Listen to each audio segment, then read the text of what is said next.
Suspense! Mr. Ronald Colman, a star of the Dunwich Horror, a suspense play produced, edited, and directed by William Spear.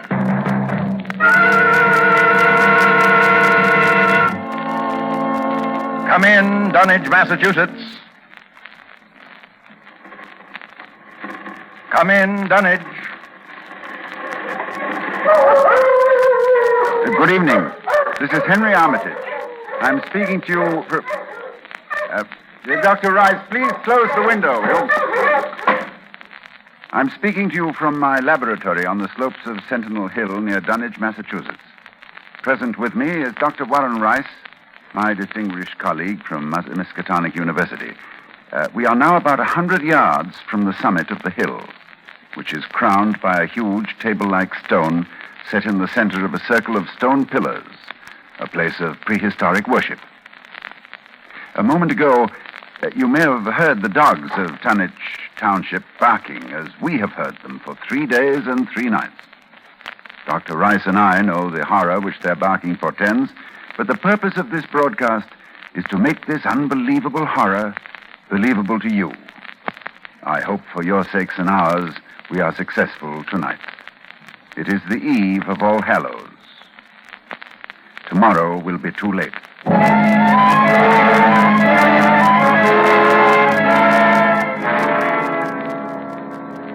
Our time tonight is very short, so I'll speak only of those more recent events which, believe me, may culminate at any moment in a climax too frightful to wholly contemplate.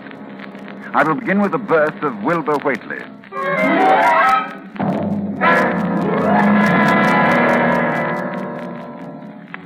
It was the night of February the 2nd, 1921, Candlemas, toward dawn, when Lavinia Whateley, a deformed albino woman about 35 years old, gave birth to her dark, goatish-looking son in the crumbling Whateley farmhouse northeast of the village.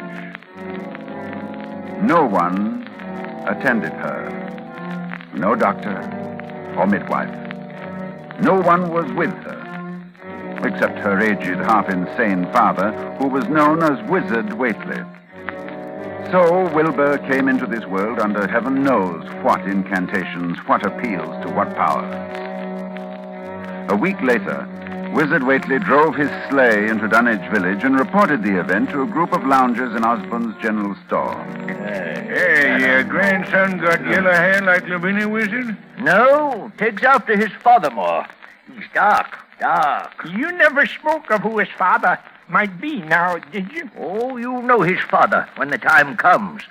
Oh, Lavinia's read and seen some things the most of you only talk about. I calculate her husband's as good as you can find this side of Aylesbury. Well, we don't be nosy, Wizard. Maybe it warn't in no church that none of you heard of. But you wouldn't ask no better church wedding than Lavinia's. Why didn't hear tell of no wedding, Wizard? When was that? Oh, not a wedding you'd hear of, Corey. Not a husband you'd hear of, neither. But let me tell you something. Someday you folks will hear a child of Lavinia's calling its father's name on top of Sentinel Hill.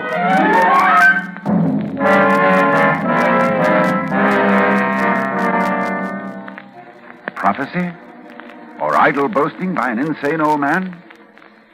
No, I know I ask a great deal when I ask you to believe that the arrival of an infant into that house of dire poverty and squalor could possibly constitute a horror and a threat to all our known world. Yet it has an earthly history.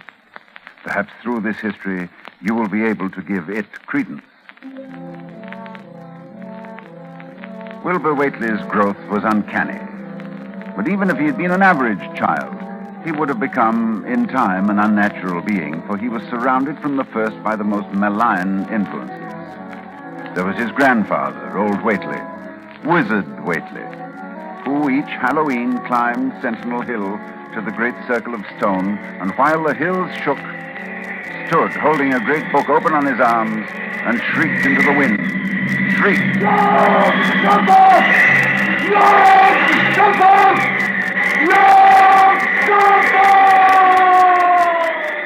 Yog-Sothoth, that dreadful name, first mentioned in the hideous forbidden book, the Necronomicon. And this wizard Whateley was Wilbur's teacher.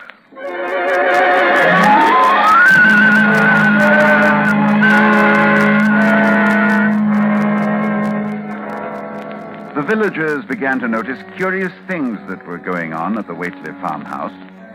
Soon after Wilbur was born, old Whateley began to remodel the house. The abandoned upper story was restored, and all the windows were tightly boarded up. And then, a wizard began to buy cattle in large numbers, both horses and cows. Yet the livestock on the farm didn't seem to increase. Young Lem Brown was one day curious enough to creep close to the house to count the Whateley herd. Dr. Armitage, there warn't more'n 12 cows, and them sick. Looked like they had the blight and funny wounds on 'em, like cuts. I heard something, too, in the top part of Wizard's house. Something like water slapping inside, only big like a sea.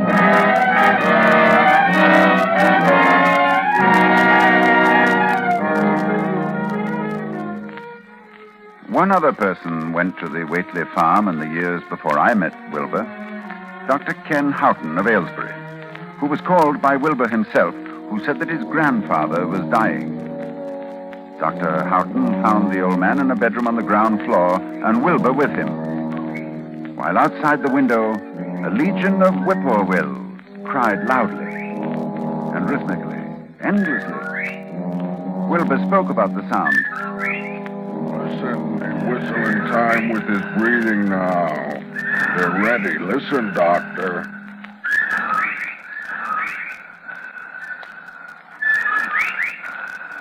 They know his soul's going out. They're waiting. Yes, Wilbur, that's an interesting superstition. Late in the year for them, too. And when he goes, if they catch him, they'll keep laughing till break of day. If they don't catch him, they'll quiet down.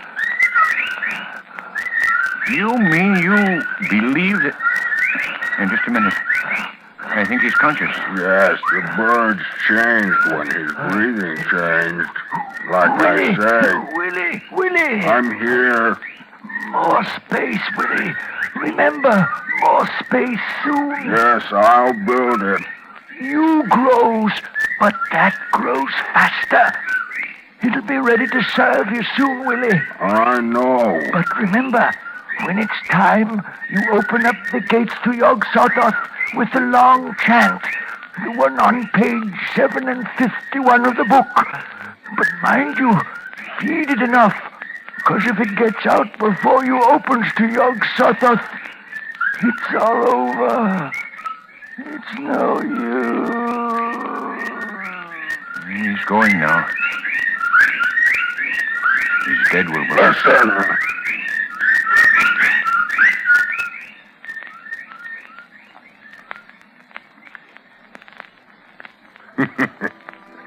The birds, they didn't get him.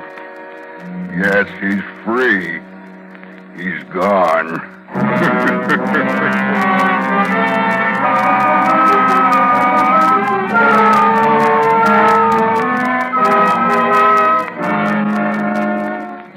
It was the winter following Wizard Whateley's death that I first met Wilbur. He came in person to the library at Miskatonic University to consult a copy of the hideous Necronomicon, which was kept there in its Latin version, as printed in Spain in the 17th century. I tell you, when he came into my office, I was appalled at his appearance. 8 feet tall, shabby, dirty, bearded. But I was even more appalled by his voice when he spoke to me. I wrote you a letter a month past, Doctor. I wanted a loan of the book. Well, that's a book that's never loaned from this library. I doubt if it is from any library. Well, I have to see it then. Oh, very well. It's kept right here. As you know, there are only 3 copies of this book in existence. That's why we're careful. Here, you can look at it on this table. Wizard said it would be on page 751. What? What is it you're looking for? The formula, the long chant. The one that opens the gate to Yog Sothoth.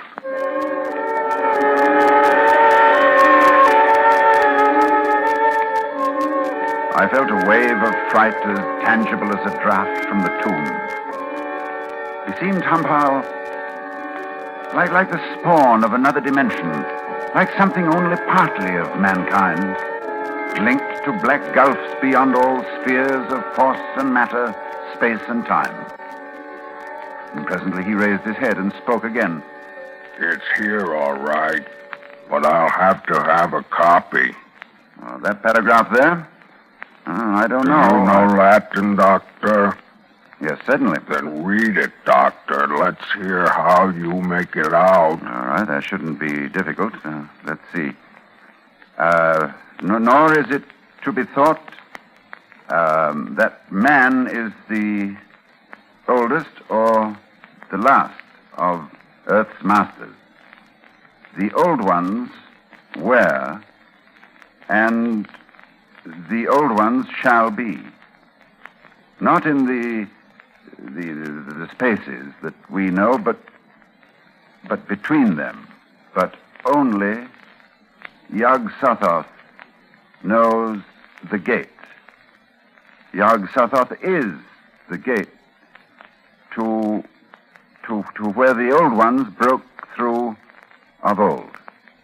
Their hands are at your throats, yet ye see them not. Dr. Armitage, you see, I reckon I've got to take that book home. There's things in it I've got to try, and you can't hold me up. No, I'm sorry. I tell you, Doctor, I'll have the book sooner or later, no matter what. You see, that's waiting for me at home won't wait much longer.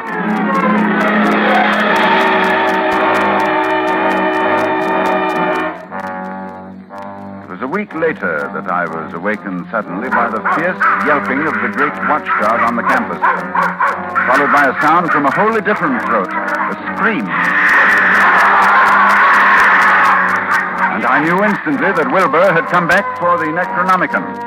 I hastened into my clothes and rushed across to the library where a crowd had gathered before the smashed window of my office.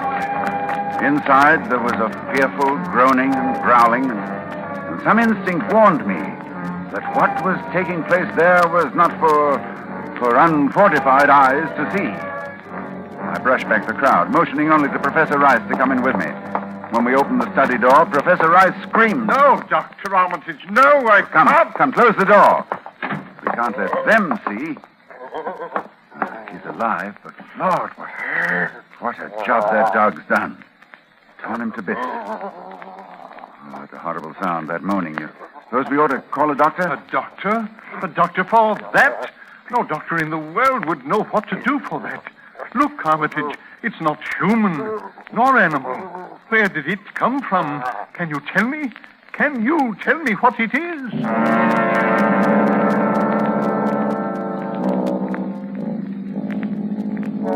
No, I couldn't tell what Wilbur Whateley was. The thing that lay half bent on its side in a pool of greenish-yellow stickiness was 9 feet tall. And the dog had torn off all the clothing and some of the skin. It was partly human, beyond a doubt, with very man-like hands and head, but the torso and lower parts of the body were fabulous. Its chest had the leathery hide of a crocodile or alligator. But below the waistline, the skin was covered with coarse black fur. And from the abdomen, long greenish-gray tentacles. The limbs terminated in ridgy-veined pads that were neither hooves nor claws. And as Dr. Rice and I stood staring at this presence, the whippoorwills began to cry in unison outside the study window. And then the thing on the floor roused and mumbled. God.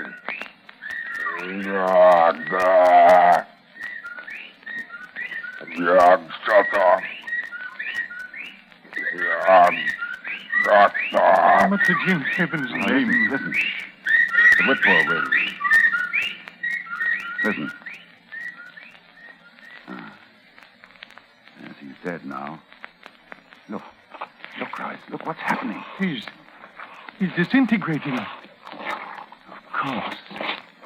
Fast, too. Fading away. Because he isn't made of matter as we know it on Earth. I guess he took after his father, so there'll be nothing left. His father? What was his father? I daren't think.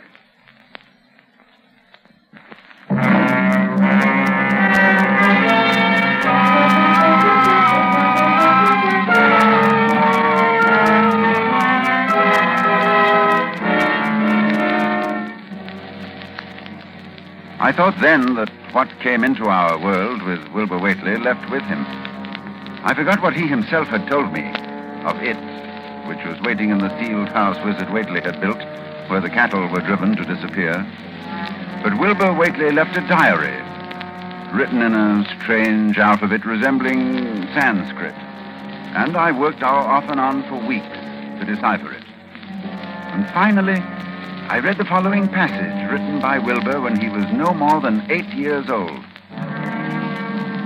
That upstairs is more ahead of me than I had thought it would be, and is not like to have much earth brain. I can see it a little when I make the sign or blow the powder of Ivengatse at it, and it is like them I see Halloween on the hill.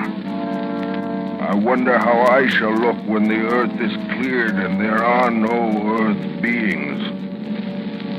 Maybe like that upstairs looks, which has no body, even fed with all the blood.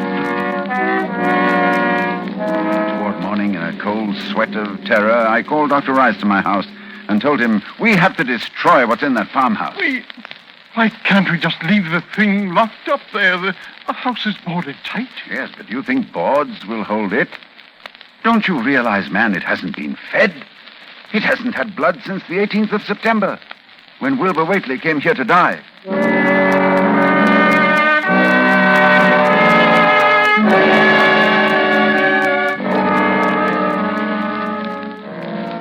We left for Dunwich that night, and we've been here on Sentinel Hill ever since, working desperately to discover the formula in time.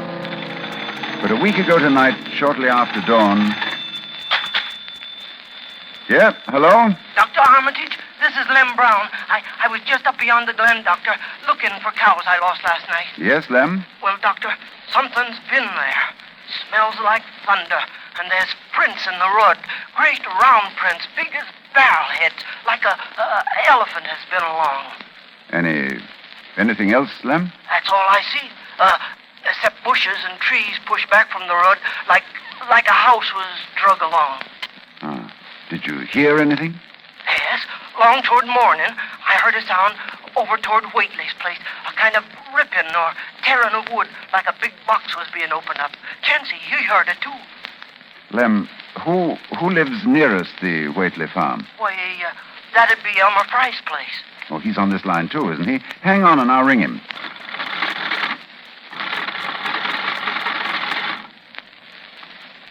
Yes, Dr. Armitage, this is Central. I'm trying to get Elmer Fry, Central. Doctor, he must be out somewheres, and his whole family. I was ringing there an hour ago. Earl Sawyer saw Elmer's cows stampeding in Cold Spring Glen. Oh, you didn't get him, All right. But if you hear or see anything more, let me know. I'll be here working all day. Rice! Oh, wake up. It's loose. It's out of the house. One family gone already. We have to work. Pray God we find that formula in time.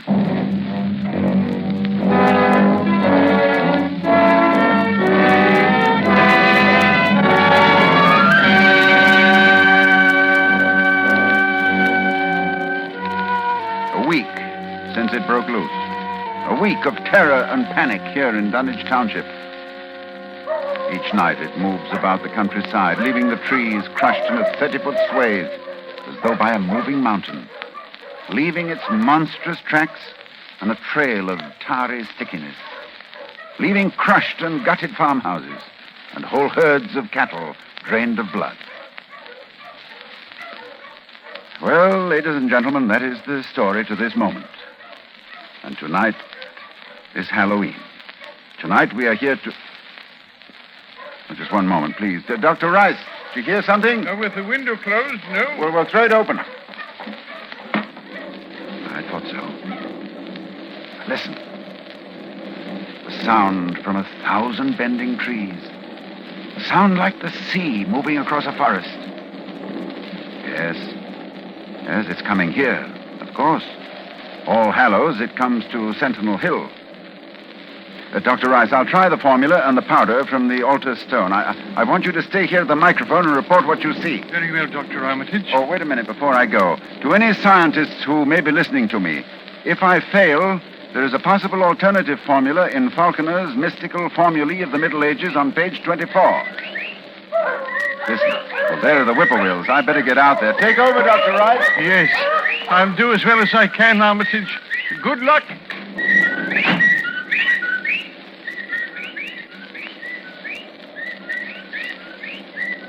Ladies and gentlemen, Dr. Armitage is climbing to the top of the hill, to the altar stone. I can see him plainly, for the moon is high and the night clear. Down the hill, toward the dark village, I can see the grasses and shrubbery bending down, marking the monster's ascent.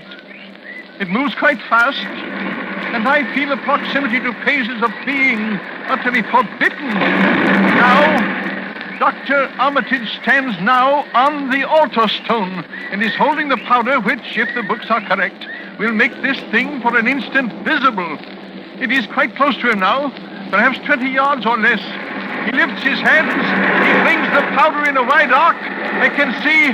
Oh, no! No!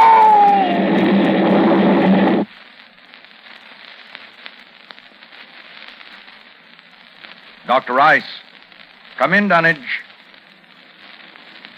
Ladies and gentlemen, this is your suspense announcer. Due to conditions... Oh, just a moment, please.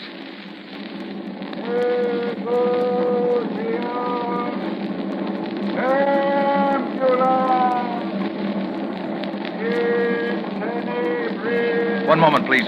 Dr. Rice, can you hear me? Yes, I can hear you. Yes, for a moment I was overcome when I saw... Ladies and gentlemen, perhaps you can hear now the incantation of Dr. Armitage. Listen.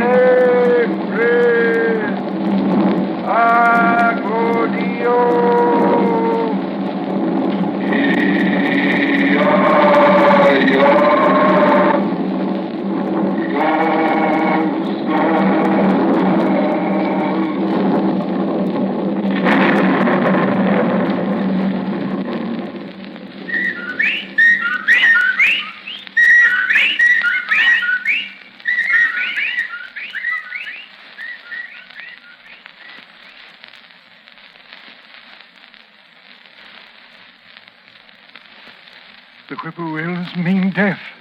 And Dr. Armitage is walking back here now. So we know that whatever it was, it is gone. It is dead. We can be thankful indeed. You see, I saw Dr. Armitage. Yes.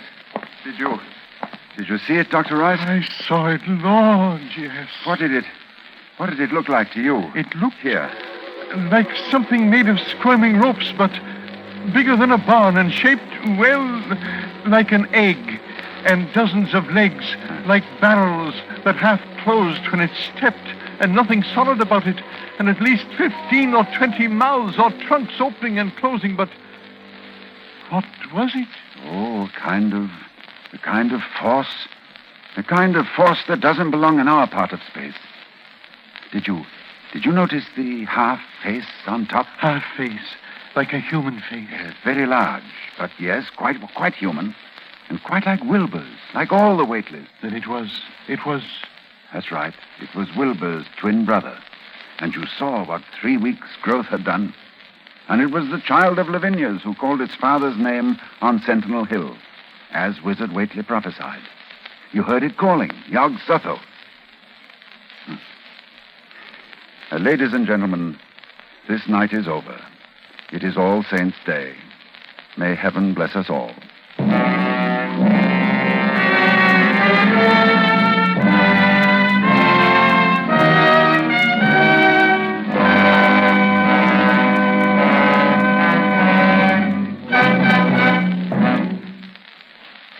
Dunwich Horror, with Ronald Colman as your star of Suspense.